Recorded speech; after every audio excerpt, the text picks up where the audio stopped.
动不动就张嘴闭嘴，年薪100万。我们家也没有厕所，一下雨一定会漏雨。他们都是被家庭所帮助的，你会有一种落差，这才是把人类该做的事给做了。嗨，家人们，这一期视频很奇怪耶，就是一次久违的聊天视频。我们现在在昆明旁边的高金堂，然后这个地方没有信号。其实我这段时间一直想有很多的话题，或者说看到生活中有一些事儿、有一些感触，我都想要分享。然后刘子，我干嘛？我听着。刘子，我尽量让刘子多说话。这等。那我们就一个一个来聊，因为我有一个就是自己的灵感，我也就把这个想法写下来。然后我发现我最近写的几句全部都是跟精英叙事有关的。最早可能半年前就写过一句叫“让刘子念吧”。为什么一定要过上被别人羡慕的人生？当我从精英叙事的人生里撤退。先说一下我为什么有刚刚那些感受吧，因为我经常会觉得活得挺累的，因为一直处于一种跟别人比较、跟大环境比较，包括社交媒体会营造很多让你羡慕的人生。问一下刘子，如果你看到别人非常成功或者非常享受的人生，你的心态是啥？我的心态，对，不知道我是哪种人，我可能是逃避型人格。我不会说很羡慕吧，就感觉是两种人生吧。对，每个人都有每个人的人生吧。但是对于我来说，其实尤其是之前，我会特别想要成为他们的样子，我一定要变得更好。他们可以做到，我也能做到。但是我现在就觉得，没有人的人生的评价体系是单一的呀，也没有人的人生真的成功起来那么简单。比如我们身边也会有一些做自媒体的朋友，动不动就张嘴闭嘴，年薪100万。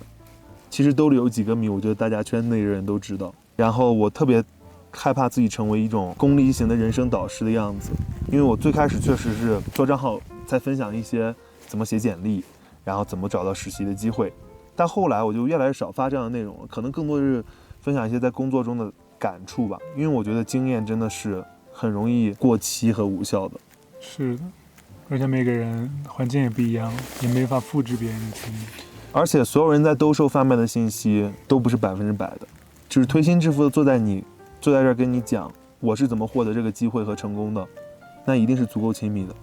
然后包括现在网上也有非常多说自媒体跟副业加起月入几万的事，就是你永远不知道他们的统计口径是什么。所以我真的觉得，如果你一直在制造焦虑型的内容，你自己也一定会变得焦虑。我就特别担心我在分享的过程中初心变了，然后这个账号会成为我焦虑的源泉。说实话，从运营账号和做生意的角度来讲，你要把你的账号变得值钱，你需要营造一个特别精英的人设。因为无论如何，客户一定想要去找让人羡慕的人来让他们的产品变得让人羡慕，所以这是一个非常非常矛盾的点。就我跟刘子对于大件的消费或者消费整体，我觉得还是比较偏理性的，我还挺抠的。我觉得刚工作的时候会想特别的去消费来证明自己，然后现在整个人的心态，包括可能大环境的原因，我会想多存点钱给自己安全感。确实，就是我觉得只靠消费获得的满足，一定会让你特别快速的空虚。是的。然后说完工作之后，我觉得其实人的压力真的挺多的。我最近就经常因为家里的事儿会特别烦恼。然后爸妈，因为我爸妈应该不会看 B 站，所以这个视频我会发到 B 站。如果发到小红书，我一定会把这一段剪掉。就我总是为什么会跟家里闹不愉快嘛？想的就太多了，可能都有点计较吧。我之前也在视频里讲过，大家都知道我是县城的小孩，但是有的人觉得我是家庭出身非常优渥的。当然我不是说我家很穷，因为中国条件不好的家庭实在太多了，我只能说我是一个普通家庭，以及我爸妈在前几年才把房贷给还完，我出去读书他们也是费了非常大的力气借钱跟我读书，所以我自己内心是一直特别过意不去，尤其是在我有能力赚钱之后吧。那也没必要。所以在我有能力赚钱之后，我总是在想我到手的收入应该怎么分配，应该怎么在力所能及能让自己有存款的情况下给他们也能提供更好的生活。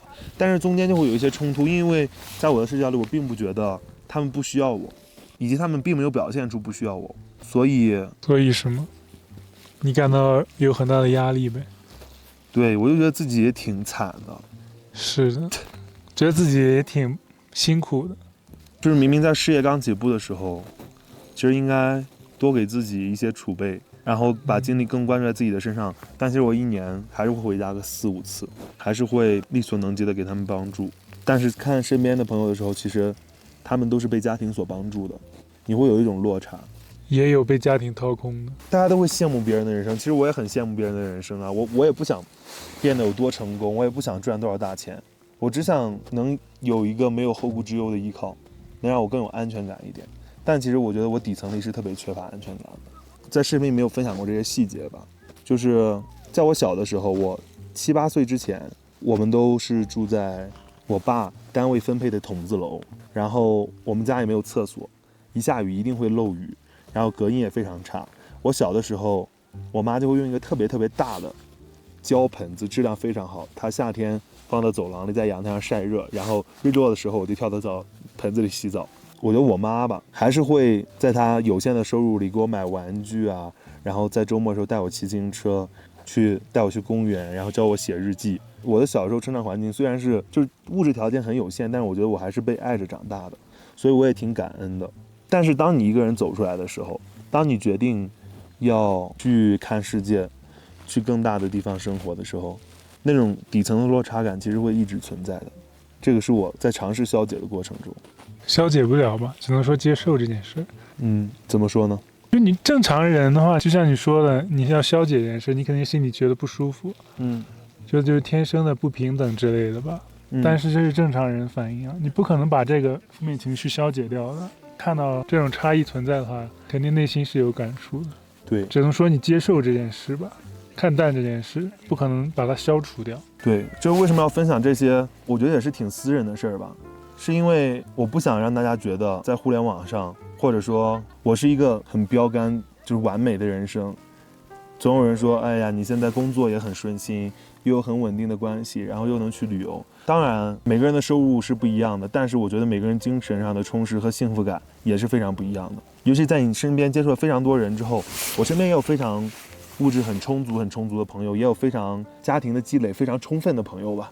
但我觉得他们也会有非常多自己的烦恼，所以现在我就越来越不羡慕那些精英的人生，我也不想让大家觉得我是一个值得羡慕的模板。我也不希望大家把我们想象成完美的情侣，因为我们一定会有吵架，会有摩擦，然后也不是时刻特别恩爱，或者说我们也有非常恩爱的时刻，也有非常私人的时刻。我不觉得那些是合适被在镜头上展现出来的，镜头只会展现我们生活的一部分。是没有跟我沟通的欲望。你看我的生活还有很多这种无奈，就是我咋没有。其实刘子大部分时候，我觉得他是一个特别不会自己去表达特别多的人。但当我有情绪不好的时候，这也是我觉得我们俩为啥还是非常稳定的原因，就是他能懂我不是的原因。他也没有办法说出特别开导我的话，但是他能感受到我。我总觉得，怎么开导你？心理咨询师能开导你？我觉得真的能开导你的人就是你自己。对，但我觉得他会知道，在我特别烦的时候，让我一个人静一静，或者是我真的需要他陪我一起骂人的时候，他也会跟我一起骂。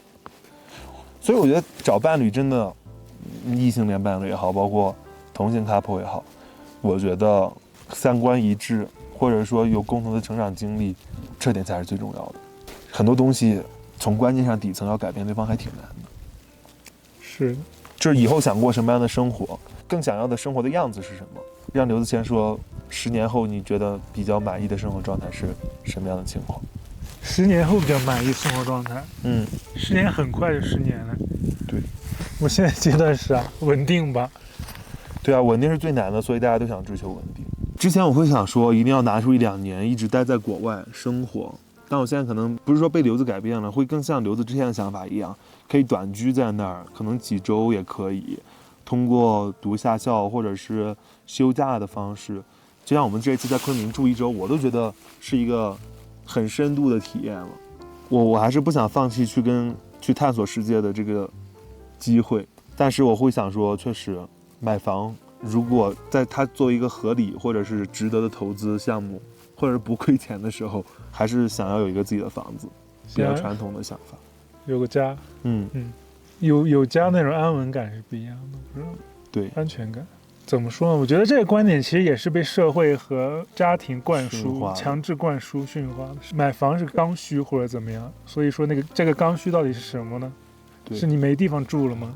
对，或者这么说吧，起码手里得有一个能买得起房子的钱，这些钱具体怎么花？如果那时候租房更合适，当然就继续租房喽。其实还是比较传统的，我们俩。对，在这些方面，我也对自己这方面很失望的，没有做到多么先锋。也没有说先锋就是好。对，因为平平淡淡过一生，或者是说每个人都有选择自己生活方式的权利吧。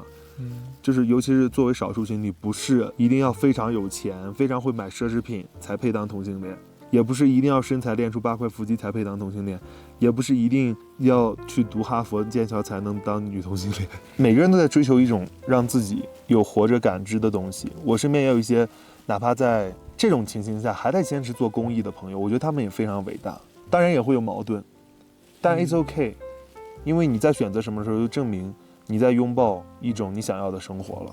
所以在哪儿舒服就在哪儿落脚吧，可以保持前进的状态，但也学会知足吧。就比如我们有朋友，其实他一步一步短短几年实现年薪100万，他就开始想我一个月什么时候能赚20万。